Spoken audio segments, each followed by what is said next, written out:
Van Dijk oo digniin adag u diray Man United waa waqtigii aan guuldarooyinka soo afjari lahayn. Kabtanka Liverpool Virgil van Dijk ayaa rajo ka muujiyay in kooxdiisu ay dib ugu soo kabsato saddexdii guuldaro ee xiriirka ahaa marka ay wajahayaan Manchester United kulanka Premier League ee soo socda.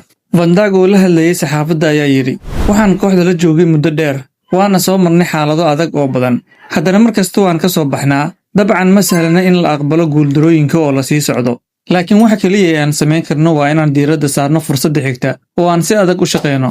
Waxaan haysanaa kulan aad u weyn oo aan la ciyaarayno Man United, waana mid aan si weyn u sugayo. Waa fursad aan ku muujin karno tayadii iyo isku duubnidii aan ku qaadnay horyaalka sanadkii hore, taasoo dad badan oo dunida ku nool farxad gelisay. Hadda waxaan u baahannahay inaan isku duubnaano, shaqo adag aan samayno oo aan helno joogteen. Shaqadu waa saldhigga guusha. Waxaan ku dadaalaynaa inaan ku laabano heerkii aan joognay.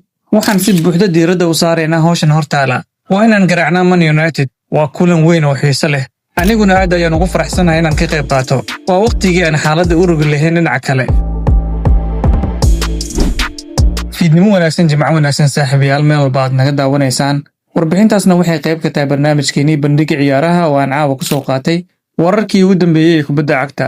Haddii aad ilaa dhammaadka muuqaalka nala soo gaartay, ha ilaawin inaad muuqaalka like saarto, sidoo kalena aad sii share garayso. Haddii aad nagu cusubtahay nagu soo biiro oo ka mid noqo asxaabta nagu xiran. Mahadsanid.